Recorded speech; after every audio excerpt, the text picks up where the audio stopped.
Welcome to the Call Your Shot podcast, your weekly sports recap podcast where we break down the hottest headlines, dissect the latest injuries, and serve up our own hard-hitting analysis of the past week in sports. But that's not all. We're not just here to talk about the past, we're here to predict the future as well. On the Call Your Shot podcast, we boldly predict the outcomes of the upcoming week's games.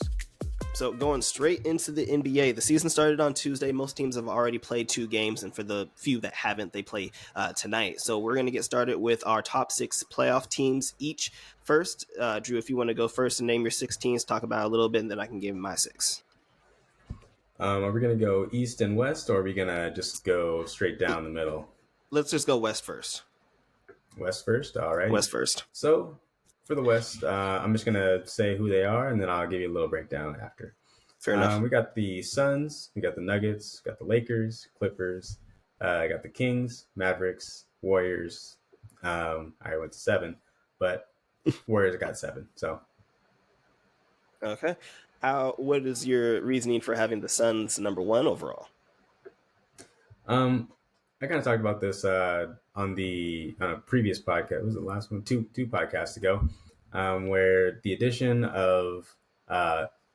that they made in the offseason to get some backcourt depth with Grayson Allen, as well as getting some front court depth, and just an actual comparable front court piece that fits well with the team, as opposed to trying to have another offensive threat and Ayton. When they have Nurkic out on the court, I think it's really beneficial for them to have out there because of his ability to grab rebounds, but also to not be a ball hog. When you have DeAndre Ayton out there, he's going to want to get his touches and everything too. Nurk is not worried about getting his touches. Only thing he's worried about is putting bodies on the ground from his brick wall screens and stuff, and getting his teammates open. He's also one of the best pick and roll players in the league, and you saw how versatile Just a big body. Was. Exactly. You saw how versatile he was and pivotal he was for Dame when he was out there in Portland too. So that's my main thing with him. And then also you add in Bradley Beal too, an elite scorer who apparently is hurt and is going to forever be hurt. And then same thing with Booker and everybody else, because nobody is actually hurt, but then people are actually hurt. I don't know. It's a weird thing going on in the NBA now, but yeah. That's my main prop. And okay, so I'll just give you my 6 real quick. So my 6 would be Denver, Phoenix, Lakers, Memphis, Golden State, and Sacramento. My only thing with the Suns is, like, they are the Dolphins of the NBA, so they have super high-powered offense, but defensively, I don't see where they're going to get stops from, which doesn't sound like a problem, but it kind of just reminds me of the Brooklyn Nets when they had Kyrie, Harden, and KD. They were just outscoring teams, but they were terrible on defense. And I feel like they're worse on defense this year. And, with just going against the Lakers, so obviously they were without Booker and Beal when they went against the Lakers. But Yusuf Nurkic, while is a good offensive player and a great pick and roll, defensively is a cone. So towards the end of the game, they just start playing high pick and roll, and LeBron was driving directly at him. Statistically speaking, he's better on defense than DeAndre Ayton is. Yeah, I'm not saying DeAndre Ayton is a great defender either. And DeAndre Ayton was just very disengaged. Yeah. Okay. And so those were my concerns, and it just showed. So if obviously LeBron's still a great player, but literally they were just hunting him towards the end of the game, and they did 3 straight high pick and rolls, and they were just driving straight at Yusuf Nurkic, and he couldn't stop them at all. So that would be my only concern, just defensively overall. How are they going to get stops? And then lastly, the same thing that we could be said about many teams is just the injury bug and just being scared about injury. So we already have Booker out, already have Beal out. We've already know that KD's been very injury prone over the past few years, and that would just be my main concern. And it seems like they don't really care about the requirement for the 65 games. They're just going to start benching all their players ahead of time. They're already doing game management, load management, things like that. So they're already sitting Booker after 1 game. So those would be my concerns, but I still have them at number 2. So yeah, that would be my top 6: Denver, Phoenix, Lakers, Memphis, Golden State, and Sacramento. So I can't. Memphis up there, huh? Yeah, I got Memphis up there. It's just because I understand Jaw's going to be out for the next 25 games, but I still feel that with Marcus Smart, they'll still be able to be formidable and keep their head above water. And when Jaw is healthy, with the core of Desmond Bain, Jaren Jackson Jr., and Jaw, they've been elite and they've been like top 3 teams the past 3 seasons. So I feel like, around 4, 5, 6 area, just right above the play-in line is pretty much where I would have them out. I was about to say, do you have them below the play-in line? I couldn't remember. Who's your 3, 4, and 5 and 6 again? You have Lakers Yeah, 3. so yeah, I have the Lakers 3, and then I have the Clippers number 4, Kings 5, Mavericks 6, Warriors 7, Timberwolves 8. Okay, yeah, the Mavs thing surprised me. I barely have the Mavs squeaking into the play-in. It didn't look great last year. Obviously, they're starting off 2-0 this season, even though they haven't played the greatest of teams. But what is your reasoning for that? You think that Kyrie and Luka are going to start clicking, or because other than that, I don't really know where they're going to get the offense from. Which I mean, Yeah, don't really. I mean, so my main thing is like if Kyrie Irving's healthy, like, and same thing with Luka, like their offense is gonna be fine. Yeah, I'm not really concerned about them scoring. Got Max Kleba out there too. Stand in the corner, just shoot some threes when we need them to. yep, Like, but the problem is going to be on defense because they're like, I want to talk about cone drills. yep. You just have Luka out there. You got Kyrie out there. Max Kleba is going to be your big post presence down there. Gonna lock people down. No, you brought in Grant Williams. That's great. He's a good defender. Guard. Yeah, you can guard like pretty much 1 through 5, maybe 2 through 5. But at the same time, like that's one guy. You know what I mean? Yeah. So, and then also main thing too, like we said before, it can be said about anybody, injuries. That's my main concern with them too. But I do think that they're going to be if they can stay healthy, then they are going to be better than the Warriors, better than the Grizzlies, better than all the other teams that are below them there. But major limiting factor is defense and getting some stops. So.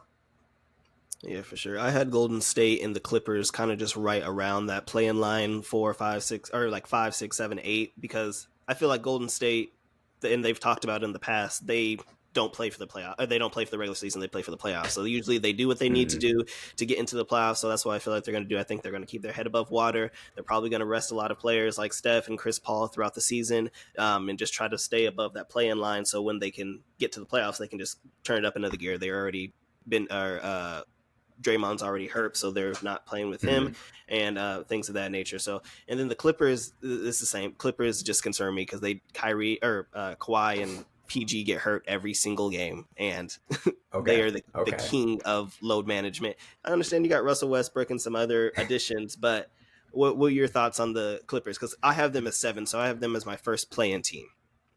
Yeah, I have them at 4, so I'm pretty high on the Clippers this year. Okay, but that's mainly because I pulled this from VSiN, and they have this guide that they do every year for NBA previews, NFL previews, and stuff like that. This is what they said. So last season, the Clippers were plus 700 to win the NBA Finals before the season began, and their win total was 52.5. This is just last season, right? So this pretty much same team, other than a couple additions, is plus 1,800 to win the finals, and also has a win total of 46.5. The West got better. Telling me, yeah, but at the same time, did it get that much better? Like, I don't think that their win total should have dropped as much as it did, and also their odds shouldn't have pretty much doubled. Maybe the Russ factor. We saw it last night. You had a chance to win the game, and Russ shoots an air ball off of an offensive rebound. Okay, but also Russ was playing at he was playing one of his better clips that he was last year when Kawhi and PG were out. And then they also were able to add, KJ Martin, who's going to come off the bench, who's a comparable player. And then also when Kawhi Leonard and Paul George were on the court at the same time last year, the Clippers outscored opponents by 8.3 points per 100 possessions. So, like this, when they are on the court together, they are one of the best teams in the league, and they were arguably I don't know, like if Kawhi Leonard doesn't get hurt, they're winning that series. I think that a lot of people are down and have seen enough of the Clippers, or like we've seen this movie before. But Those people. I'm stubborn. I'm Yeah, stubborn. I'm I feel hard that. headed. I feel like the Clippers are kind of like the Warriors. They struggle in the regular season with injuries and things like that, but they're built for the playoffs. I feel like having all of those versatile wings and those two-way forwards and Robert Covington, Paul George, Kawhi Leonard, even Batum could play, even though he's getting up in there in age. But then, as you mentioned, you have players that they added like uh, Martin Jr. and Bones Highland coming off the bench, and Mm-hmm. Norman Powell, who is usually top for 6 man of the year every single season in the top three. So I agree with you. If they can stay healthy, they'll probably be a very good team. But I do not expect them to play like we talked. What is the 65 game minimum to be like within like Yeah, awards and things like 65 that? games. I Yeah, would take the under on both Paul George and Kawhi Leonard playing under 65 games with that's confidence. fair. So, That's fair. but that's fair enough. I have them in play-in, but I still think they're going to be a play-in team. So, off of that, who are your 4 play-in teams? Um, I expanded mine down a little bit because Okay. I had some stuff on the Pelicans as well, who I have as number 11. Mm-hmm. Um, but I have um, uh, got the Timberwolves, OKC, Rockets, and Pelicans here. So I mean, it. I don't know where to like place these teams because Yeah, I'm pretty play-in team high is hard on. for me. Yeah, because like I want to see the Rockets do well. Like Why? uh, they because they've been trash for a while. And then also you got Udoka, who is I think wrongfully outed in I agree Boston. with that. Um, and then you got the one thing I don't like about about the Rockets is Dillon Brooks, Yeah, but he is going to be a major piece on the team, giving that veteran leadership. I don't know if you can call it leadership. You can yeah. we'll I call wouldn't it call it we'll call it leadership. direction. He'll be one of their We'll better say direction. defenders. Yeah. So and that's the main problem with this team that I have, which is why I had Timberwolves and OKC above them. But their defense 29th in non-garbage time defensive efficiency last year, Yeah, um, and then 30th this season before. So like the past 2 seasons hasn't been great, and I mean with the coaching change that will help as well. Ime Udoka, that's he's his calling a card. defensive minded guy, Yeah, exactly. But also the other problem is the hasn't looked good offense so as far. well. Yeah, Giving well up that too. 116 to the Magics and 126 to the Spurs last night. So Yeah, exactly. I was also on the Rockets last night too, and that hurt. Um, go but Wimby. yeah, apparently, I still think people are way too high on the Spurs and Wemby. But anyways, but yeah, and then the problem also too on the offensive end is going to be that they finished 27th in the league in non-garbage time offensive efficiency, which isn't great. And you'd think that they would have been better with Jalen Green there, but no, because it was basically just him and then him just chucking up shots and then I passing say off to he's a other good people, and scorer, other but he's people chucking very up shots. inefficient. Yeah, Yeah, and so now I think with Fred Van Vliet. There there we we go. go. Um, I think with him directing the offense, that's going to be a lot more controlled, and hopefully the efficiency ends up going up because, yeah, when they were out there, literally just looked like me and you going out there and playing pickup basketball, or just passing it around the arc, shooting some threes every once in a while and stuff. And but yeah, I do also like the addition of Cam Whitmore, the Summer League MVP, Mm-hmm. and future Rookie of the Year. No, I was playing. I was like, But he's DNPs right now. So yeah, I know. But yeah, no. During the Summer League, he averaged 20 points, 5 rebounds, and three steals too. So that's a great addition. Amen Thompson, he's a great rookie as well, but he's already hurt. Um, Jock Landell from Phoenix, mm-hmm. great addition too. But he's also not that great. He's just a depth, we'll call him. And then Tyree Eason as well, ranked 84th percentile at his position and efficiency differential. So, but again, all these players are young, so we don't really know what the outcome is going to be for them. But I'm really high on them. Want to see them do great. So high on them meaning that where you think that they are They'll, going to make the playoffs? I think that they'll make the playoffs. Okay, fair enough. At I least the do play-in. not. I think they make the playoffs. I do not. I have them as I think they have them. I have them 11th or 12th on the outside looking into the play-in. I just think that you know we do have some good additions with Dillon Brooks, with Fred VanVleet, who I really like, and Ime Adoku's calling card has been defense. But other than Dillon Brooks, I mean, I think that the Jabari Smith Jr. has the potential to be a good defender. It just they haven't shown it yet. They're still very young overall. I like the offensive pieces. I like Jalen Green. I like Şengün as a center, kind of like a baby Jokic. And then Jabari Smith and Fred VanVleet and Dillon Brooks. But I just think that I think that they're. I still think they're like a year or two away, which I have that same mindset for a couple of these teams like the Thunder, who I basically have right above them as being the 10 11 seed, kind of like right on the cusp of making the play-in. So I have to see. I'll have to wait and see for the Rockets. I feel like just the first year with Ime Udoka, I don't. Oh, Jess is trying to call me. oh, you're good. You good? Yeah. Okay. Yeah. So I'll have to wait and see when it comes to the Rockets. But yeah, so my play-in teams would be the Clippers as number 7, the Pelicans, Minnesota, and I'm going back and forth on whether I want to choose Dallas or the Thunder. I think they're all going to be very close with the record and stuff like that. It's going to come down to the last few games. But for right now, I'll give the nod to Dallas. The Clippers, as we both mentioned, when they're healthy, I feel like they're an elite team, and are probably the only teams that could give the Phoenix, Lakers, and Nuggets a run for their money in the playoffs. But I really like the Pelicans. So I really like the Pelicans if Zion can stay healthy, which obviously is a big if, which is why I don't have them as a top 6 team. I have them as a play-in team. But when we've seen it, when Zion has been healthy and the team has played well with Brandon Ingram, with CJ McCollum, they were at one point in time the number 1 seed in the Western Conference. Kind of midway through the season last year. So I feel that they have the ability to do it, and I feel like they have a lot of offensive weapons, and then you also have players like Valanciunas and Herb Jones as well, just for depth pieces. So I feel like they have the potential to be a very good team. It's just going to all boil down to Zion. So even without Zion, if Zion were to get hurt, I still think that they can win enough games to be a play-in team. Minnesota, I'm still upset with them for making that trade for Rudy Gobert, because that's disgusting. For those of you that don't know, I'm a Lakers fan. Oh, go ahead. I was just gonna say they have an elite defense, and they're able to Timberwolves. Yeah, their defense is very elite, but their main problem is who's gonna shoot the ball. That's what I'm saying.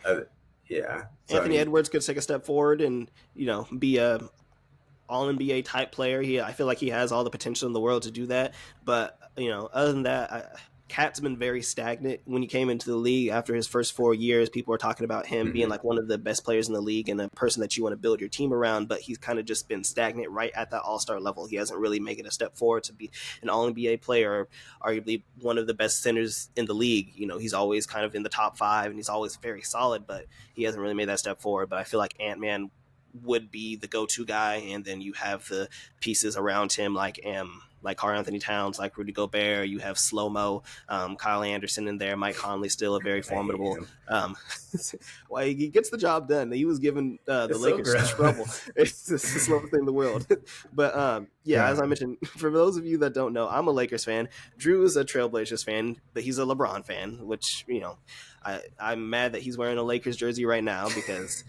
It's disgusting. Okay, fair enough. It's Kobe. But yeah, those are our teams. I don't know if I would call myself a Trailblazers fan. I'm not really I don't really follow any teams really anymore. I more follow just players at this point. Once Dame left, you just really cut off all ties, huh?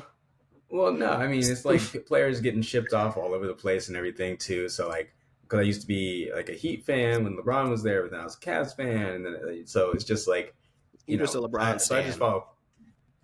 Yeah, I'm a LeBron fan and everything. I also like Kyrie too, but so I just follow players more so than I do teams. But I support the Blazers because the hometown and everything like that.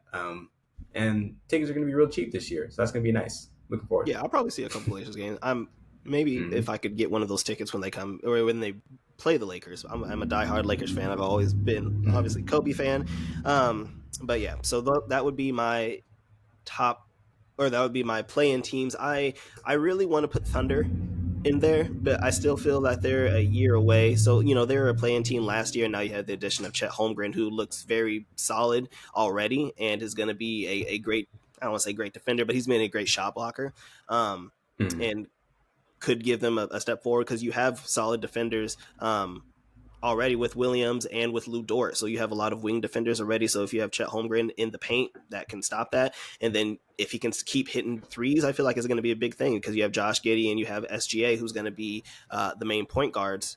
And I feel like that would be a very good team. It's going to be a very fun, entertaining young team to watch. So they're probably one of my favorite teams, along with the Pelicans.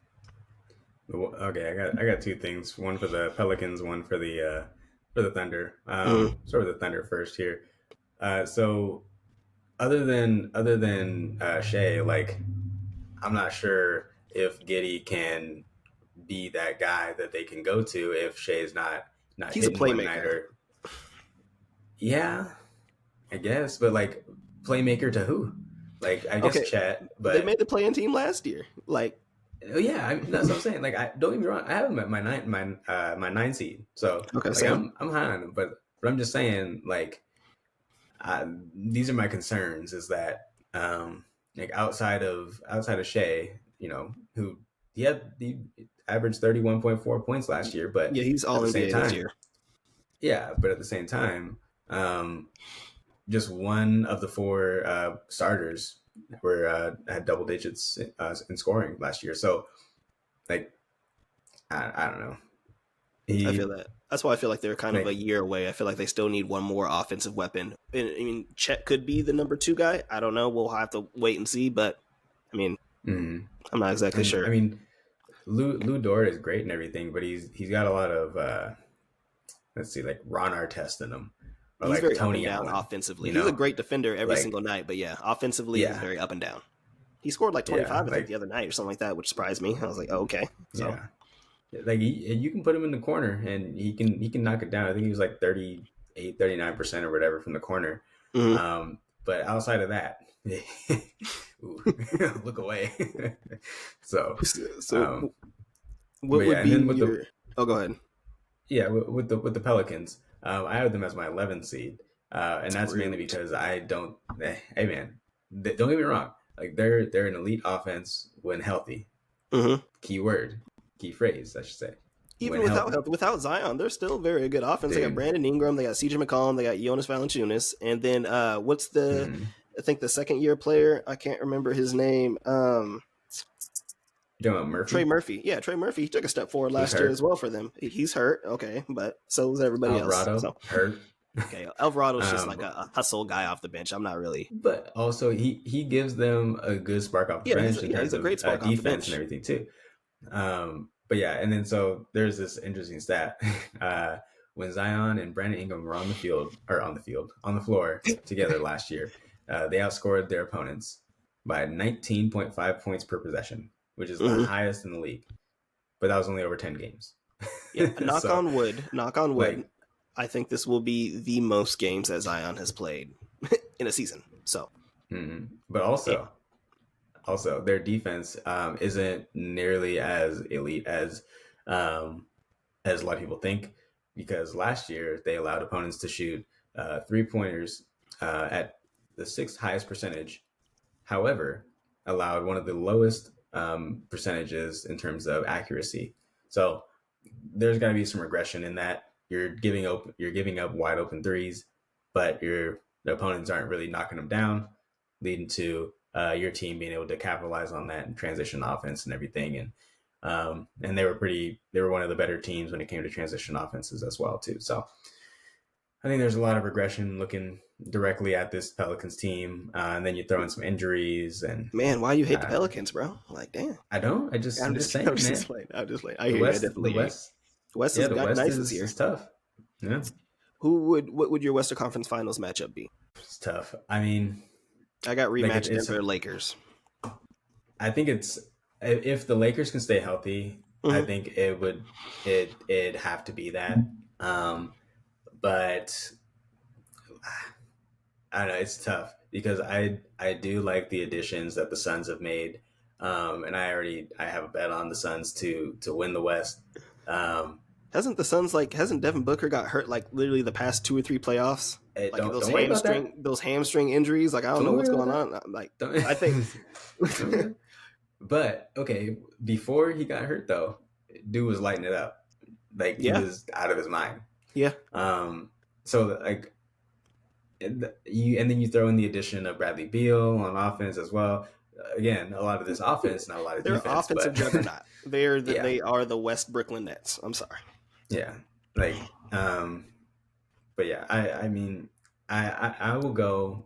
I will firmly say I will stick with my bet. Okay. I will. You know what? I'll mix it up a little bit. You got Suns Suns Denver. Lakers. God damn Suns it. like fair enough. Suns Hey, Lakers. I'll take that. I'll take that. I do not.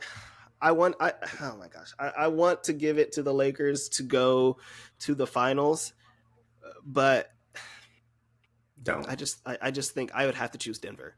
I was like, I'll give the Lakers 7 games, but I would still choose Denver to come out of the West. I Mm-hmm. just think that they are the most versatile team, and they have Yeah. the best combo of offense and defense, and they just play great team basketball, and they just have perfect pieces around Jokic. And then Jamal Murray can wake up any day in the playoffs and be like, oh, okay, I'm Allen Iverson today, and just go off. Yeah. So and then I think that Aaron Gordon has really stepped up over the past couple of years. You know, he was kind of stuck in Orlando for a very long time. They didn't really get a chance to shine. So I feel like once he was put in an opportunity to flourish, I feel like that's a really big plus for them. And then, you know, obviously got Michael Porter Jr., who's a bucket. And I think that the loss of Bruce Brown is going to hurt them a lot. So they're going to have to lean on their rookie a lot. I think Braun out of Kansas, the second year Yeah. guy, as well as Mhm. they did get Reggie Jackson, who I think is a nice, good offensive piece off the bench as well. But they do lose a little bit of versatility in defense. But I still think that they're going to be okay. Yeah. So, I yeah. So you have the Suns I coming out of the West overall. Yeah, I mean, I have to. Like, I don't like when it comes to like picking futures and everything like that. I don't like picking teams to win back to back, unless it's the Chiefs, because then it's too easy. Yeah. But yeah, like I I have a hard time picking teams to win back to back. So yeah, I try to mix it up, and also makes watching it a little bit more entertaining too, just to root for the underdog. You know. I just don't know how you stop Jokic. I don't know how you stop Denver That's with the that pick and problem. roll Yeah. because Jamal Murray and Jokic have the best pick and roll game in the league, and then you surround them with shooters and basically the dunker spot with Aaron Gordon. Like I don't know how you beat them, and then KCP and Michael Porter Jr. on the wings. Like it's very tough to beat them. So yeah, Yeah. The if I do recall, I'm trying to remember, like, because I think Nurk like, typically plays pretty well against Jokic. yeah. If you have a Um, big body in front of him, so Nurkic just played well. What's his name? Valanciunas has played okay against, just like when he kind of has to get yeah. body up players and get more tired, and then when Jokic is on defense, they just try to pound him in the post. And they try to get him Hmm. tired. They try to use him as much as possible. The Lakers tried to do that too with a high pick and roll with LeBron and AD, trying to get Jokic involved more on defense so he gets tired on offense. But Hmm. it may not look like it, but he actually has very good endurance. Exactly. Yeah. But yeah, I mean, I like I said, I got to go with the Suns. Even though they can stay healthy and stop messing around with all these. My pinky toe hurts, and all these things, and um, you know actually stay healthy. I think that they can make a push for the Western Conference Finals. Now that being said, I do still believe in the Nuggets. They're like you said, they're the most complete team all around. They're pretty much the same team as last year, minus Bruce Brown, which I think will be a pretty substantial loss. Mm-hmm. He has a Uh, big game for that them. Yeah, that people don't really realize like how much of a either energy guy he was for the team, or how much he was able to like turn around some of the down spells during the middle of the season when they weren't scoring as well. Then Bruce Brown would come out, drop 30, and then okay, now we're back and everything like that. Right the ship a little bit. So I think that going forward, it's got to be the Suns for me. Yeah. Shout out to Bruce Brown too. Was a gadget guy, kind of was around the league, but was a gadget guy for the Nets, and he played very well. But then when he went into free agency, he didn't get much looks. The Nuggets ended up giving him I think like a mid level, or I think it was like a nearly a minimum. It was like a 2 years, like $13 million contract, and he shined for them last year and was a very big piece in the playoffs. And honestly, played point guard. He literally just a very versatile Swiss Army knife player. And played great defense, and he got the bag. I think 4 years, 30+ million to the Pacers. So shout out Bruce Brown. So moving on. So you have Suns versus Lakers in the Western Conference Finals, with Suns going to the NBA Finals, and I have Nuggets Lakers with the Nuggets going into the NBA Finals. I'm more confident. I'm sad to not see the Lakers go. I'm going to feel very bad if the Lakers make it to the Western Conference Finals back-to-back years and they don't make it back to the NBA Finals. I'll be very sad. And for your little LeBron guy legacy, that won't bode too well, Drew. Actually, based on my standings, that I don't think it would be possible, because I'd have it would have to be the Lakers and the Suns. Oh yeah, going they would meet in like the second round. Which means that either one of them or the other one is going to make it, or my rating or my rankings are just absolutely perfect, and it's not going to be possible. So I guess we'll find out. Fair enough. Moving on to the Eastern Conference, I'll get started here. My top 6 teams in the Eastern Conference are going to be the Celtics, the Bucks, the Cavs, 76ers, Knicks, and Miami. Thoughts on that, Drew? And what are your top 6? I don't have Miami up there on mine. Yeah, I was borderline. I had them 6 right above that. So they lost a lot of players. I have them down at 8 for me personally. Fair enough. But yeah, I mean, the only real difference I have is, other than the Heat, I also have the Bucks as my number 1 instead of the Celtics. I got Cavs at 3, I have the 76ers at 4, Knicks 5, Hawks 6. So very similar. I had Bucks originally number 1. I just think, just first year with Dame, I think that they are going to have a dip defensively with the loss of Drew Holiday, Chris Middleton's injury prone, and things like that. But so are the Celtics. So we'll have to wait and see. 1, 2, I think is interchangeable. Yeah, that was my thing too. Is like that. That's why I gave the Bucks the edge. Was mainly because of not only the familiarity that Dame's going to have with Terry Stotts out there with his former coach. But then also, they don't have that much of an injury problem as opposed to the Celtics, who everybody on their team is glass. And Dame's pretty injury prone, and Chris Middleton, but not really though. Like Giannis gets banged up, but he usually plays.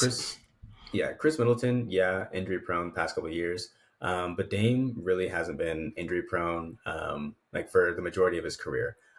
Over the last year, he got banged up, put him out for most of the season. But over the grand scheme of things of his career, he hasn't really been riddled with injuries like a Jaylen Brown has, or even Porzingis. Especially like Porzingis.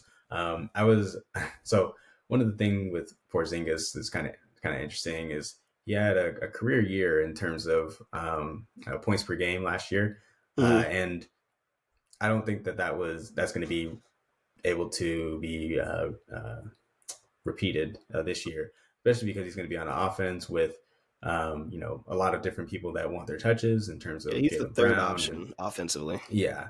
So usage is going to go way down. It's a lot different playing on a team that's actually playing for something instead of playing on a team where you can just say F it and just chuck up whatever shot you want. You know what I mean? So, you saw that a lot with Kuzma out there too. But anyways, drop 30. Yeah. So his debut. Yeah. I mean, I don't think that that's going to be the reality for him going forward. His usage is down a little bit this year. Well, 2 games in, but it's down to I think like 22% as opposed to 27% or whatever it was last year. So I mean, if you just do like a 5% drop in all of his stats from last year, he'll average around like 22 points, like 7 rebounds, and I think like 2 blocks or something, like 1 point something blocks, something like that. That's what I haven't set it out for. 28 and 2. Yeah. So I mean, that sounds about right for him, and it'll be a great addition, sure. But at the same time, they're going to be very efficient on offense, which is good, but they're not going to be as high scoring as a lot of people might think they will be, because they're going to be posting up a lot more with Porzingis, who posts up at one of the highest rates in the league, comparable to the likes of Nikola Jokic, who posts up on pretty much every play. Yeah. And so that'll slow down the game for sure. And then they also have like pretty much no 3-point shooting other than Jason Tatum. Porzingis can stretch the court a little bit, but Yeah. outside of those two, like especially if Porzingis is backing down defenders, trying to open up the rest of the offense, like that's not gonna work. Like, who are you gonna kick out to at that point? Yeah, Tatum, Brown, Holiday, and White are all very streaky when it comes to the three. Mm-hmm. And even though they did have the addition of Drew Holiday, you do lose Robert Williams III, you do lose Marcus Smart, you do lose Grant Williams. So I think that they also lost a lot of versatility on defense and depth as well. So fair enough. What would the rest of your tops? Oh, go ahead. Well, I was going to say with the when it comes to the Hawks, who I'm kind of high on this year. I was high on them a couple years ago too. I had Trae Young for MVP. I might as well just burn that. Did you really? A couple years ago? Yeah, it was like 50-1. I was interesting. I was young and naive. All right. I was down bad. I needed a miracle. Yeah, it was a little bit of pizza money. It wasn't anything crazy, but I see. But yeah, so when it comes to the Hawks, before Quinn Snyder got there, they had an offensive rating of 114, and then after Quinn Snyder got there, the offensive rating went from 14th all the way up to, I believe, 6th. So, or actually 4th highest. My bad. So I mean, just that small turnaround from starting in February to the end of the season, a few months there, good sample size to see what the offense is going to look like going forward. And then you also take out John Collins, who was a great player for them. However, he also kind of clogged up the lane a little bit too, and his 3-point percentages dipped quite substantially over the past year, where he was typically thought to be seen as like a big man that could stretch the court, and he ended up actually hindering their offense because he was taking so many threes and pretty much hitting the side of the backboard on a lot of them. So I think that having Clint Capella down there instead of John Collins is going to be a better option for them in terms of you don't really need to pass the ball to Clint Capella. You can just run your offense through the other 4 guys, and then Clint Capella is going to be down there to clean up the miss. It's also a lot better in the pick and roll than John Collins is. You see the game the other day? You see the game the other day? I think it was like against the Knicks. They lost to the Knicks, and I think it was like 2 straight possessions late in the 4th quarter, and Clint Capella forgot he had hands. I know. So, I mean, I'm not saying it's going to look pretty. All right. I'm just saying that they're going to get the job done, and I have them as my 6th seed. But yeah, I mean, Clint Capella is what he is. Like I said, you don't have to pass the ball to him. He just needs to get the rebound. So, but yeah, that's my take on them. But then also one of the bad things is the defense, because again, talking about these cone drills out here, nobody worse in the league than Trae Young. And I mean, just like the rest of their front court too, is also just like you can just do whatever you want against them. Like you and I go out there and at least get 25. But that's my main concern, because Trae Young is a cone on defense and is a great offensive player and a great playmaker, and you can light it up once he gets hot. And they brought in DeJounte Murray last season to try to spell that so they could be a nice 1-2 guard combo, and Trae could play a little bit of off ball every once in a while. And then DeJounte Murray is a good point guard defender, good guard defender. So I feel like that would help, but I don't know. I just don't think they're going to be able to stop people. That's the main problem. And as you mentioned, the loss of John Collins, I think is a big loss for them. I think that having that versatile 4th, even though he wasn't really that great of a 3-point shooter, he was a solid rebounder, and every once in a while he could be a great scorer. So we'll have to see. I do like Sadiq Bey. I do like Trae Young. I do like DeJounte Murray. I just feel that even though the East kind of has gotten regressed, I would say probably a little bit, compared to last season, especially if depending on what happens with James Harden in the 76ers, which is the only reason that I have them below the Cleveland Cavaliers. I don't know if they're going to be able to be a top 16. I do have them in the play-in. I have them as my 8th seed, but I could potentially see them if they can, get something working on defense, being a top 16. But we'll have to wait and see. So those were your top 6 then? You said you had Bucks, Celtics, Cleveland, Sixers, Knicks, and Hawks. Yes, sir. What would be your 4 play-in teams? 4 play-in teams, and then I have the Nets, the Heat, we got the Magic, and the Pacers. So okay, no Bulls. No, hell no. Why not? Dude, I think that the writing is on the wall for this team. They've already seen that, they're not going to be contenders. They know they're not going to be contenders. They tried out the Lonzo experiment a couple times, and it's not working out.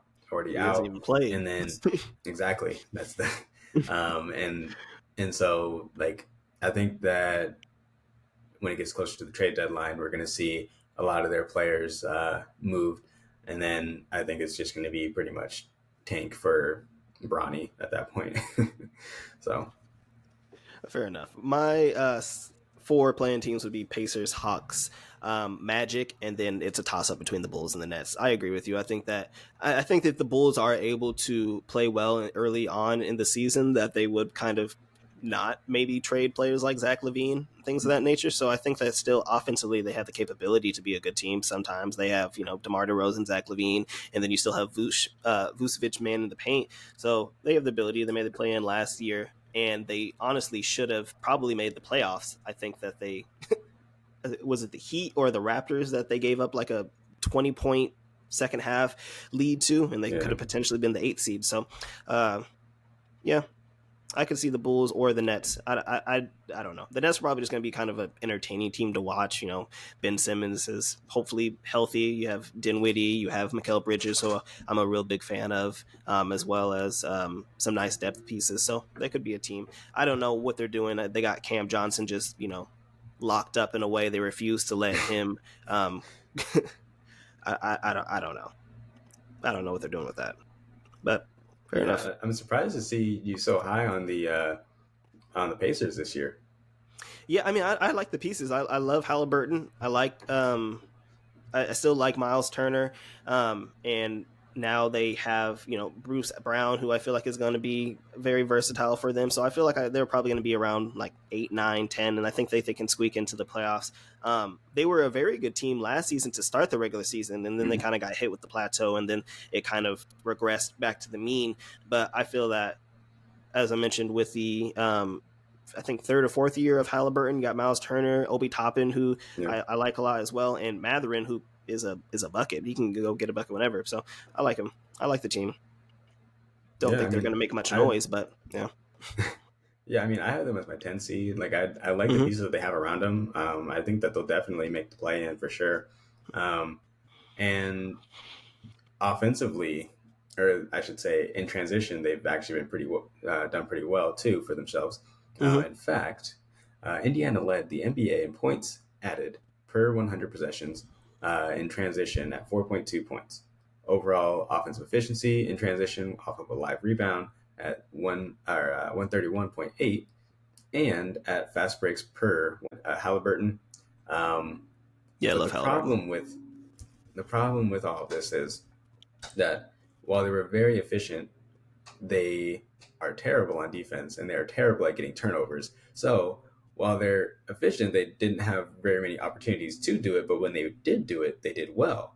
But they weren't able to do that often enough to have a functioning offense. And when it came to half-court offense, they ended up being 21st in the league in terms of overall offensive efficiency. So, like, if they're not running in transition, then they're one of the lower-tier teams in the league. But if they are able to get a steal or get a rebound off of a missed shot, then, by golly gosh, they're going to be one of the best teams in the league. Yeah, great fast break team. Hopefully Halliburton can step up and, maybe not be I don't think he's a liability, but he's not a great defender. The addition of Bruce Brown hopefully will help that a lot. But I think they ranked 25th last year in defensive rating, so not great. Exactly. Who would your Eastern Conference Finals matchup be? Also, actually, hold on real quick. What are your thoughts? So we both have the Cavs ranked number 3, and we have the Knicks ranked, I believe, number 5. How do you feel about that matchup? Because the Knicks were able to defeat the Cavs fully healthy last season in the playoffs, but I don't know. I still would choose the Cavs. I feel like in every one of those games I wanted the Cavs to win, but the Knicks just are gritty, and somehow they just pull out these nasty, ugly wins. Yeah.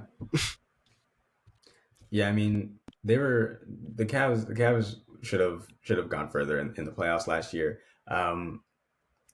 We've seen Donovan Mitchell take over in a lot of these positions, but for some reason he decided, actually, nah, fam, I'm good this year.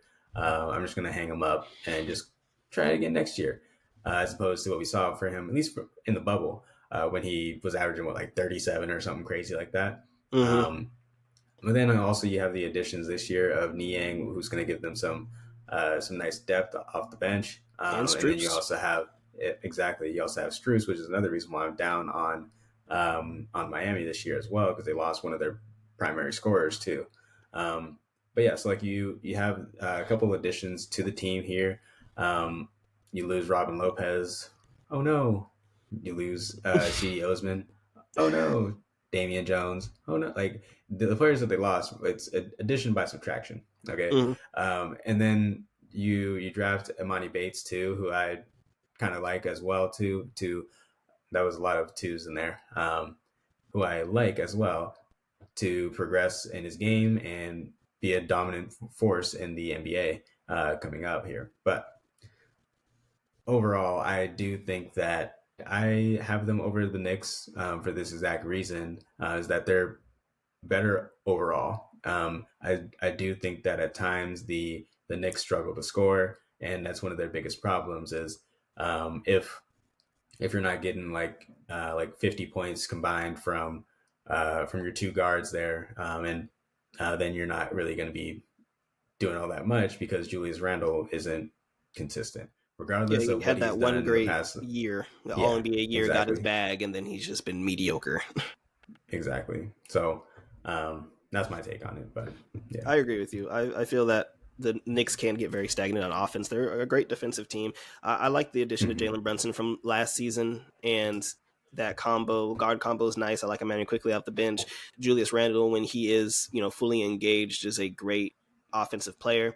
Mitchell Robinson manning down the paint, just getting offensive rebounds and or getting rebounds overall and getting block shots. But I just feel like the Cleveland Cavaliers are just the better team overall. I really love Darius Garland. I feel like that's the biggest problem with the Cavs, though. They went all in to get Donovan Mitchell. They got him, and then it turned a lot into like ISO star ball, and instead of using Darius Garland and other versatile players that they have, like Karis LeVert, and now they have other players like Strus and stuff like that. I think the Mobley will be able to make a step forward. Jarrett Allen, when he gets back healthy and comes back, will be a good paint defender for them, and is a good lob threat. But sometimes I feel like they just get too star centric with Donovan Mitchell, and he can go for 45 or 50 on any given night. But then when you get into playoffs and he goes like 6 for 22, nobody else is scoring because everybody else is cold, and then the Knicks end up squeaking out these tough gritty wins. So I think the Cleveland Cavaliers are going to be a very good regular season team, and we'll just have to wait and see when it comes to playoffs. So what are you said what? Well, real quick. Also, when Evan Mobley and Jared Allen were on the court at the same time together last season, the Cavaliers outscored opponents. Yeah, literally. They outscored opponents by 8.6 points per 100 possessions, which was 1 point higher than when Kawhi Leonard and Paul George were on the court together. So, I mean, that duo is just as dominant as having two borderline Hall of Famers. Kawhi is definitely a Hall of Famer. Paul George, borderline Hall of Famer. As having both of those players, like, it's just as productive, and they're healthier more often than those players as well too. But so I mean, having that having that ability to have those two guys down there just as an option is pretty elite to be honest in terms of defense. So. And lastly, before we get into our playoff matchups, what are your thoughts on the 76ers and the James Harden situation? I mean, so I talked to you about this before we started this podcast and stuff. I love Tyrese Maxey, most improved player of the year.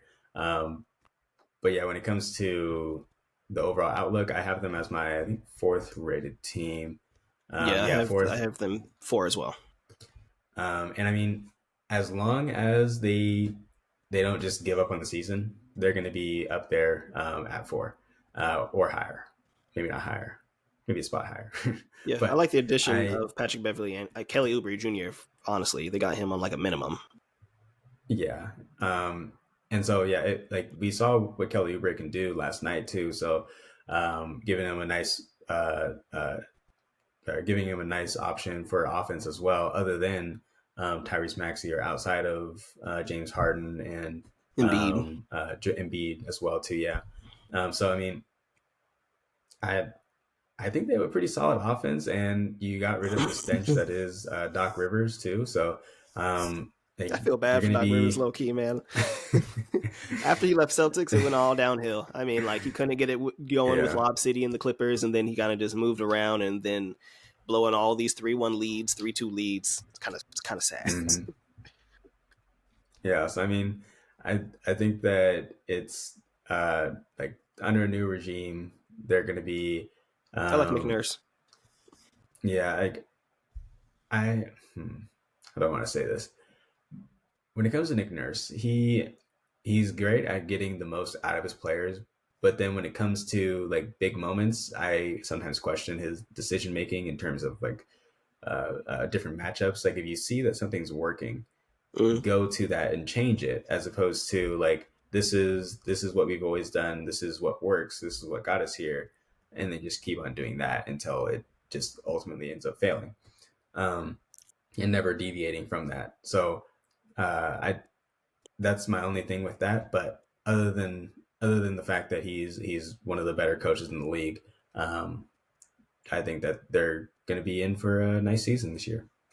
So the NBA has already kind of looked into the James Harden Philadelphia situation. James Harden has publicly come out and said that they're not going to be able to mend relationships within upper management and the GM, Daryl Morey, and that situation. So he's reported to practice when he needs to, but now has not played this game, or he didn't play against the Bucks, and he's not projected to play tonight. So do you feel that that he is going to play and kind of eventually make things somewhat right or cordial with the 76ers? Or do you think that he's ultimately going to get traded because he wants to go to the Clippers? But yeah. And, if he goes to the Clippers, then the Clippers are, my Clippers pick at number 4 is looking kind of nice, you know what I'm saying? So. Yeah, I would probably have them at 4 if he goes to the Clippers. But yeah, so I mean, it could be one of those things too where like we saw with Jonathan Taylor, where the player's asking out, and then it gets down to it, and then like you're halfway through the season, you're like, well, you know what, whatever, I just want to hoop, put me back out there, I don't care, we can figure things out in the off season, but like for now we can just forget about what was in the past and move forward on this situation. Again, Tyrese Maxey, most improved player, looking mighty fine as well too. So either way, I think that it sets up perfectly for all of my predictions. So. Yeah, if James Harden does play the majority of games for the 76ers, I'd probably have them 3rd above Cleveland. If he doesn't, then I keep him at 4. But I'll have to wait and see. Eastern Conference Finals matchup, what you got? I got Bucks Celtics. Eastern, yeah, I mean, low hanging fruit. Like I'm sorry, it's got to. I mean, I agree. Like I don't think I could pick anything else. Like and believe it truthfully. But who do you have coming out of the East? I have the Bucks for the same reasons that I'd mentioned before. Just depth. It's a problem, but it's a problem for both teams. But it's less of a problem for the Bucks because of the Bucks have solid depth. Well, yeah. So I mean, like there are definitely players behind each team There Okay. are, but I think the but Bucks have good the depth. the quality of players is in question. Um, but also also too the lack of injuries, or the amount of injuries, I should say, for the Celtics that tend to mount up over the course of the season, and then now you're not supposed to be doing load management or anything, so we can see potentially even more injuries. But even though teams are going to get around that, which is like the dumbest rule too, because Yeah. the way that it works is they send out like a note to an unaffiliated doctor, or an independent doctor, I should say, and they do an investigation. They're like, okay, based on all these things that this patient has going on, do they actually have an injury that would be for their back or for their ankle or whatever, or are they just saying that they do? That way they can rest. Exactly. Even with that, like A as la a Kawhi Leonard. well, yeah, like while I'm working right now in some of these clinics, like you take on some of these other patients, like you don't really know what that patient has until you see them in person. So like you're not gonna have, okay, Devin Booker, fly out here real quick. We need to do a quick eval on you, make sure you're actually saying what you're reporting out there. Like no, you're not gonna do that. So I think it's kind of ridiculous to have that criteria. So, but I digress. I agree. Yeah, I think that the Bucks have a solid depth. You know, he's got Jay Crowder, you got Bobby Portis, Cameron Payne, who they got for I think who's proven is a very good backup point So guard, gross. as well I as don't like Marjan him. Beauchamp, Marjan Beauchamp, fellow Yakima native, actually my Yeah, cousin, born I and was gonna raised. say Shout that's your out him. cousin out there. So he has a Yeah. major opportunity on the Bucks with the situation that they're in. You know, if he ends up playing well, he could get potentially some starter minutes and actually could be a big factor for them in the playoffs. But we'll have to wait and see with that as Mhm. well. But wish him the best of luck. And yeah, I think that's much better depth than the Celtics. But I would still have that game going series going 6 or 7 games in the Eastern Conference Finals, just because I think that the Celtics have proven that they can beat Giannis. I think they've beaten him in 2 out of the last 4 playoff series. So Mhm. I would that Well, would be a okay, very good game. but with that though, what was the main thing that they did to stop him? They Built a, literally just packed the paint they built a and wall. built the wall. Exactly. You can't do that when you have Damian Lillard out there who's in range as soon as he crosses half court. I agree. And I mean, we saw that too with, and also with if Milton is or Middleton. Middleton is healthy, yeah, Mm-hmm. if Chris Middleton's healthy, like he's also an all-star player as well, all-star caliber, borderline superstar player I don't think too, so when anymore. healthy. What? When healthy? When healthy, like I think we've gotten to the point where like He was like one age of their most clutch wise, players. yeah, no, he's a clutch player. And now they have 2 closers in him and Dame, Dame's going to be the number 1 Mm-hmm. closer. But I think that Chris Middleton he's a third option now. I think he's a third or fourth option on a championship team. I don't think that he's a borderline all star even when healthy anymore at this point. Robert Ory. Okay, That's what he is. big shot. Yeah. Fair enough. But yeah, so I mean, like now that you have reliable pieces to kick it out to, and now that you can have Giannis either posting up or you can just do the pick and roll with Damon and Giannis, which is literally impossible to guard. And I guess the Bucks head coach was like, "We're gonna run this play, and every time that you see the defender drop or go underneath the screen, take a shot. I don't care. I don't care if you shoot 53s, take it. I don't care." Mm-hmm. And then obviously, like if they go up and like double, then just dish it off to Giannis or something, or an open defender wherever they bring the double from. But yeah, so I mean, Dame could be in for like a pretty high scoring year.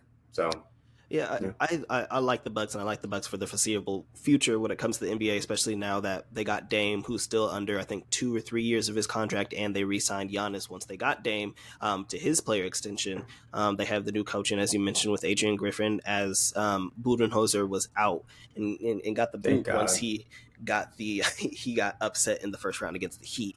So Mhm. I think that it could have been a long time coming. Obviously, they couldn't do it the 2021 or 2020. Once they came off the championship, they had a tough first season the following season, and then they lost to the Celtics, and then they had the season this most recent past when they lost to the Heat. So that's my only concern for the Bucks. I feel like Dame is enough of a veteran that him being a new player won't be that big of a problem, and he'll be able to mesh very well, as we've already seen that they beat the 76ers, even though they gave up a major comeback to the 76ers, who ended up coming back. But that's basketball. It's a game of runs. But we'll have to wait and see when it comes to that. I don't think that Dame will be a liability defensively, and I think that Giannis is enough of a help side defender. I don't think it'll be that bad. Is enough of a help side defender, and then they have Brook Lopez in the paint, so you have two defensive player of the year candidates to man the paint, and Giannis is arguably the best help side defender in the NBA. So I think that they'll be able to hide Dame enough defensively, and offensively he's just going to go off. I think he had 39 points against the 76ers in his debut, so it's going to be very fun to watch with the Bucks. So you would have the Bucks coming out of the East. I have the Bucks too. So my finals matchup would be Bucks Nuggets. I think that the Bucks are probably the only team in the NBA that I would have confidence against with the Nuggets, because they have bodies to throw at Jokic. They could either throw Brook Lopez at him, or they could try to throw Giannis at him and be more of a versatile defender. So I would choose the Bucks in that game, in a 7-game series, to go to Game 7. So I got Bucks, and Giannis is my finals MVP in a Bucks Nuggets matchup. You would have Suns and the Bucks, and you said that you would be taking the Suns. No, hell no. I'm not crazy. It's like it. I don't want to just be basic. You know what I mean? Like, I don't want to just pick the Bucks, but like it's just so unstoppable. Like like I want Dame to win a ring. Like, he deserves it. Blazers fans aren't even like really all that mad about the situation. Like, they understand. Like, we suck. We get it. Yeah, exactly. Like, and he deserves a ring. Like, he's one of the best point guards in the league, and like up there with some of the greats, especially when it comes to literally backpacking that franchise for however long he was in Portland, way too long. But 12 years. Yeah. So I got to take the Bucks. I want to see Dame win it for sure. For sure. MVP. Who you got the MVP this year? MVP's got to be from my Western Conference champions, the Suns. So I'm going to go with Devin Booker. I think this is going to be one of those years where, I think this is going to be one of those years where we have, he has a lot of offense around him, but you need somebody steering the ship, right? So they're going to be looking to Devin Booker to be doing that. And also, he's still hot from last season when he ended the season. I think he was averaging like 35 points or something ridiculous like that. And it's going to be easy to get assists as well, too. I'm going to take his over just about every game until the market catches up to that. I think his over was at like 6.5 or something pretty low a couple nights ago. And I think he had like 8 or 9 assists. So, like, if he's able to dish out, score efficiently, and play a little bit of defense too, like, and also if he's on a team that gets the 1 seed in the West, like, I think it's his award to lose. It's going to be a lot easier to score when you have players worrying about, oh man, I got Bradley Beal over here who could drop 30. Oh man, I got I have Kevin Durant over here who could also drop 30, 35, 40. But then we also got Devin Booker who could just explode for 50 at any point in time. So that's my pick. It's got to be him.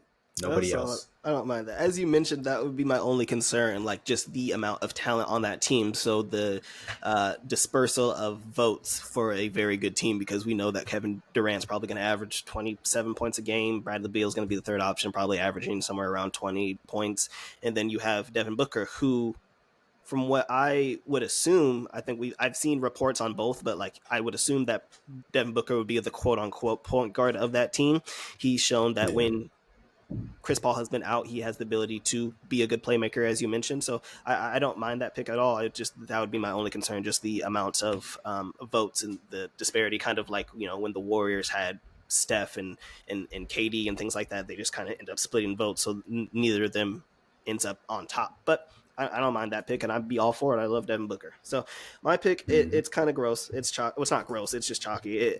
I feel like I have to go with Jokic. I'm sorry. Like we're gonna be a year removed from the voters' fatigue. So ended up coming down to the wire last season with Embiid and Jokic, and Embiid ended up winning a lot of those, winning the battle when they actually played against each other and closed out the season very strong, averaging about 33 points. I just think that I think they're going to be the number one seed.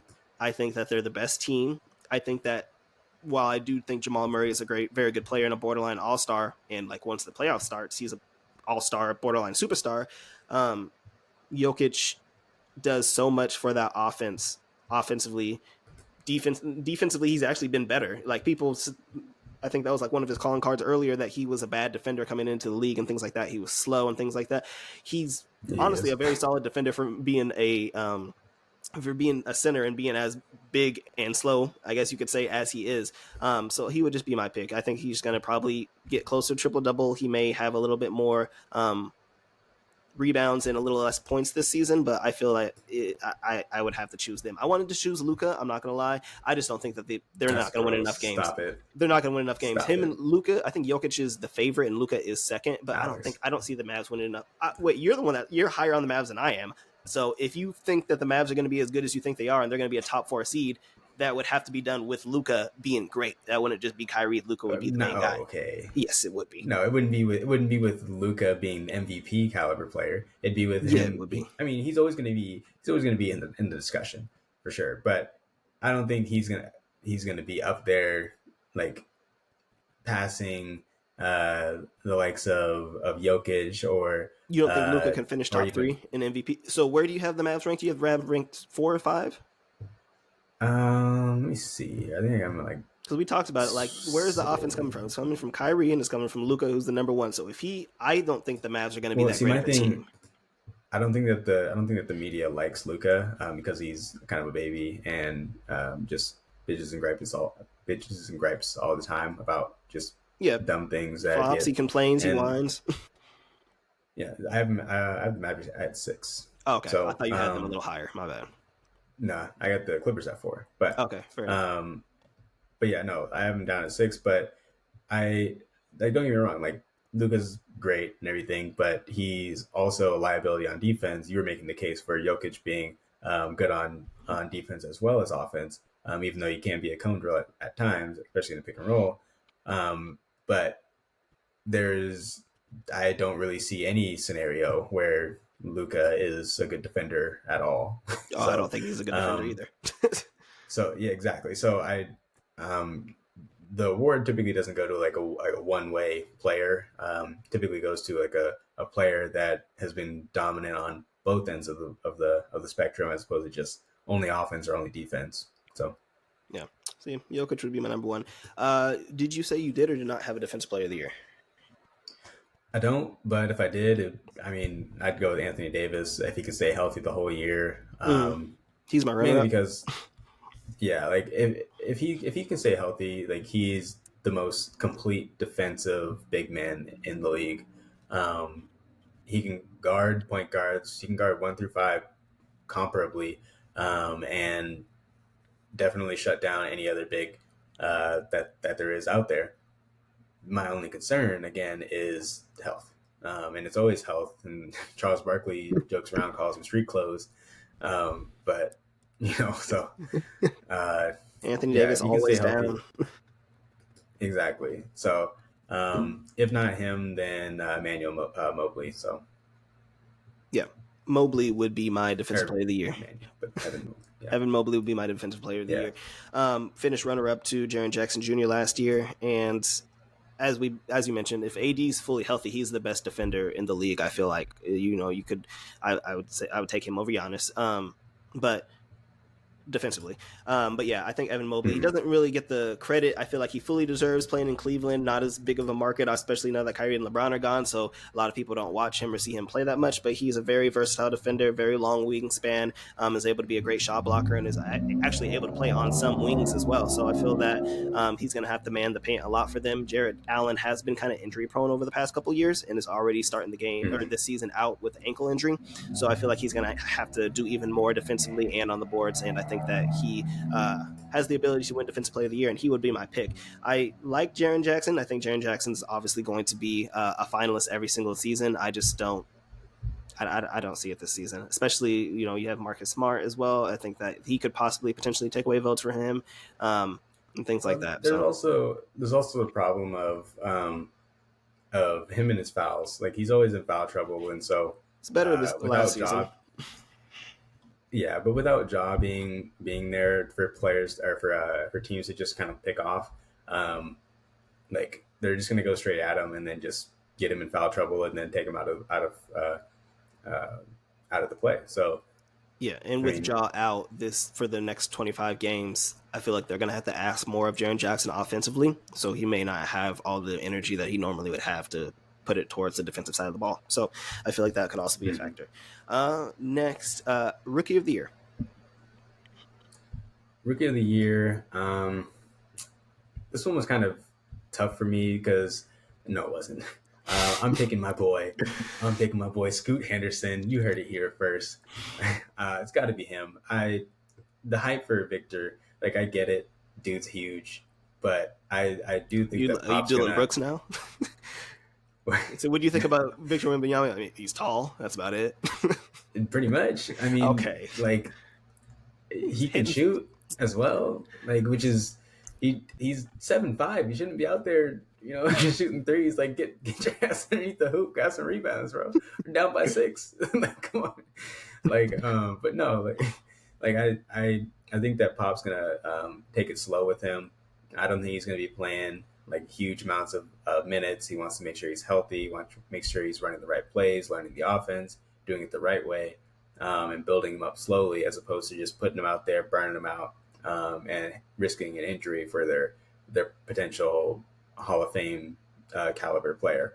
That being said, Blazers going nowhere fast. So they got Scoot Henderson out here. He's just going to be hooping. All right, he's going to be playing pickup ball with him and his homies out there in Portland. Dame's gone, so it's just him. And I don't know. I love Scoot. He's basically like Russell Westbrook when he was in OKC. So if you can fix that jump shot, looking a little sus, but he can hit it every once in a while. But yeah, I like Scoot to take this award home. I have Scoot number 3. I don't mind that. I think that they'll basically giving him the keys to the city. Damian Lillard is out. Anthony Simons is out for the next 46 weeks with his injury. So it's basically Scoot or nothing. Scoot. Malcolm Brogdon is still there. So they're probably going to end up starting him if they don't want to keep having him come off the bench for, being a potential 6 Man of the Year candidate. But I don't know. Well, I have to see it before I believe it. I think that I think it's going to be Wembanyama. But not only because I think he's going to have a better season, but because I think the media is going to be in love with him. So they're going to be showing highlights of him every single time. You have Portland, who we talked about small markets with Cleveland, but Portland, they don't get the love and respect that they deserve over there. But when you have Scoot Henderson dropping 30 a night, I mean, he started off the first game 0-7 for the welcome to the NBA moment. It's very inefficient. So that's the problem, though. I feel like he's going to have to I think he's going to be inefficient. So that's the main problem. And that shot does not look good right now. Like I said, Russell Westbrook. Okay, he's just going to get to the hoop. So yeah, I think it'll be. I have Victor number 2. I have Victor number 1. I have Chet number 2 because I feel like Chet is going to be put in a situation, put in an offense where he's going to thrive because you have SGA to be the number 1. And then as long as Chet's going to be able to knock down the threes and be a versatile, potentially Defensive Player of the Year candidate, top 5 on that side of the ball too, I think that he'll be a very good piece for the Thunder. So I think I would have him number 2. And then I would have your boy Scoot McGroot number 3. So moving on. I guess. 6 Man of the Year. 6 Man of the Year. I got nothing. Too hard for me to pick. Fair. Next. I would take. Originally, I had no. I'm gonna take Norman Powell. I'm taking Norman Powell. Screw it. That's I don't gross. care. How's that gross? I had Norm Powell. Was it last year or 2 years ago? I don't remember what it I was, don't know. but He's been a I candidate every had single him. year. Yeah, and he ended up getting second, and I was pissed. So I said never again. Do you That's have pretty much how that went down. any other major awards that you wanted to get into? There's a whole bunch. You got most improved, coach of the year. Yep. So most improved player of the year, Tyrese Maxey. Kind of already made the case for it a little bit earlier, but I'll just give you the Cliff Notes version now. Basically, if James Harden's still there, doesn't matter. Tyrese Maxey was dominant towards the back half of the year when he really started getting his shot going, knocking down threes, playing with more confidence, playing downhill as well, getting to the hoop. And without James Harden there, that just makes him even better because he can get some more touches, more usage, and he doesn't have to rely on getting the ball passed to him from James Harden, who can dribble the ball or dribble the air out of the ball at times. And then along with that too, they're like if they are going to be shipping off James Harden, Immediately becomes the he's number going to two. be exactly. So he's going to be the primary scorer on an offense that wants to get up and go and play quickly, and that's what Tyrese Maxey is best at. He's at his best when he's in transition, playing downhill, but he can also spot up and knock down a few threes as well if you need him to. So that's my pick for that one. And the other one I had was clutch player of the year, Damian Lillard. I mean, we kind of already have seen it like with their game the other day. Dame's going to be their go-to guy when it comes to like close games and everything, which makes sense. Like Dame Dollar just buy, you know what I mean? So You know what time it is. exactly. So yeah, I think clutch player of the year is going to go to him. But yeah, other than that, I don't really have any other awards. Coach of the year market, it's a little tough to gauge, but yeah. For sure.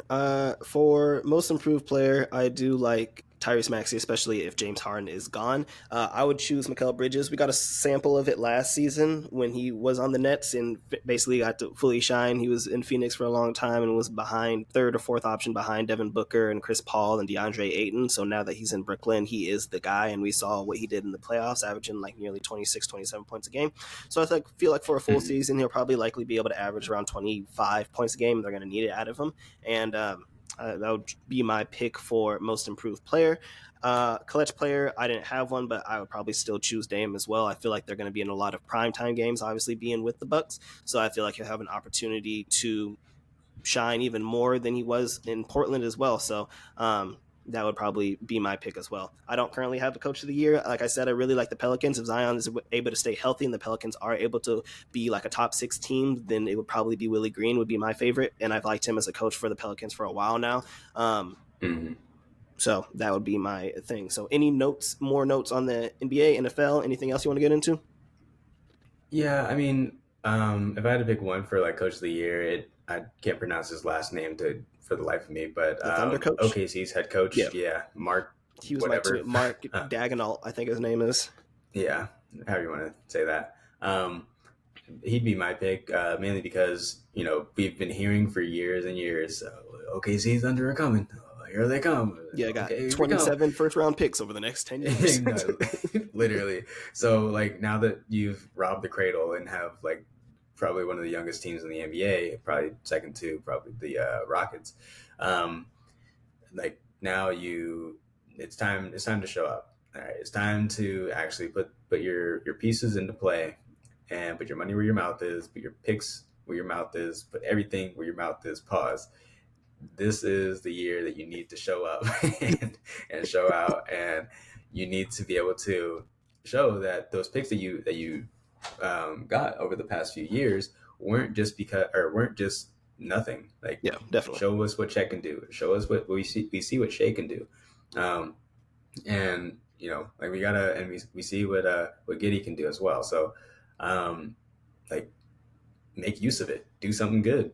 Fair enough. Yeah, that's pretty much all I had. Do you have anything else you wanted to get into? No, I think that's everything.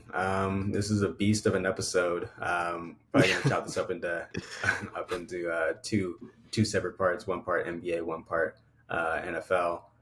Um, and yeah, I mean the Phillies didn't end up coming through, which is kind of sad for me at least. Yeah. And then other than that, Dusty Baker retired. NBA season. Yeah, Dusty Baker retired. So now the Astros are going to be trash, hopefully. And yeah, that's all I really got. There's the sports equinox is coming up here soon, when all four sports are in action. All four major sports are in action. So college basketball getting up here and soon as well. So absolutely, time to be hitting on those D3 schools out there. Oh my God, Northwest and Western Texas. Also, I will be expecting dinner as well because we had our call your. Oh, that is true. Drew, there, the Bears destroyed the Raiders. Haven't had Badgett or whatever that backup quarterback was, looking like Peyton Manning. Shout out to D2. Shout out to D2 colleges around the nation. No, you're just like, I think it makes you like, what, 1-6 on bets this year? So, it's fine. What do you mean? No. We're 1-1. We're 1-1 right now. Yeah, but the Eagles are going to win and everything else and all this kind of stuff. But fair enough. So I owe you a dinner. You owe me a tea time. Huh? I'm a lobster. Okay. Well, I want to go to the PGA course. Okay. So we're going to Augusta. Legit. I would say there's no games that you wanted to put any bets on this week, NBA or NFL. Recall your shot, did you? I mean, I already had a couple for the NFL. As far as the NBA goes, wait, so what? Did you want to make any bets this year? Also, I destroyed Drew in fancy again in the other league. Okay, so dude, you got to stay consistent. It's so dumb. Bijan had 0.3 points. But Gibbs had, your boy Gibbs, he had a big day, even though y'all got mollywopped by the Ravens. He had like 9 receptions, and a touchdown. Garbage time. That's garbage time, though. That's all he's good for. No, I'm just playing. Okay. Did you want to do anything season long? Since you think the Mavericks are going to be this juggernaut of a team? No, I think that the Mavericks are barely going to make the playoffs. The play-in, if anything. I'm just saying that, I was saying that I wanted Luka to win MVP. I like Luka as a player. Obviously, he's a crybaby, but I like his game. It's like it's slow, but it works, and he goes at his own pace. But yeah, no, I don't think they're going to be a good team. You have them for more wins than I do. So, we can get into something probably next week. But your Pelicans, your beloved Pelicans, I don't even think that they're going to be. I have them as my 11th seed, so I'll bet you that the Pelicans make the playoffs season long. So they would have to, if they make the play-in, they'd have to win the play-in. So I bet you that the Pelicans make the playoffs. Well, you don't even have them make the play-in. What if we say that that they won't make the play-in, or that they'll make the playoffs, but they won't have to do it through the play-in? So no, is that like the 7th seed or whatever? I have them as the 8th seed. Well, I don't want them just to make the playoffs. Like if they make so you have them as the 11th seed. If you even expected them to be a play-in team as a late team, that they'd have to win 2 play-in games to make the playoffs. Well, and they ended up doing that the other year. Yeah. I don't like that. Oh, we're not doing. Okay, no, we're doing it. We'll figure out something for next week. Well, thank you for listening, everybody. This has been the Call Your Shot podcast with your host, Alex Harris and Drew Moore. You can find our podcast wherever you can find your podcast, whether it be Spotify, whether it be podcast, and other sources as well. We are also on YouTube, so if you are watching us on YouTube, make sure to check out our links at the bottom of the description to get our social media links on Instagram. If you like this video, like this podcast, make sure to give it a like. If you don't like it, make sure to give it a like. If you want to, give it a comment. Any more notes, Drew? No, that's all I really got for today. It's always a hoot and a holler out here doing this podcast every week. Yep. Try to bring it to you on a weekly basis around the same time, but life gets in the way occasionally. So if someone's coming out on Thursday, or oh my God, I think I'm having a stroke again. Sunday. Okay. Yeah. Saturday. Okay. Saturday. Well, I think that means we've been talking for too long. So we're out. We're here. Peace. See you next week.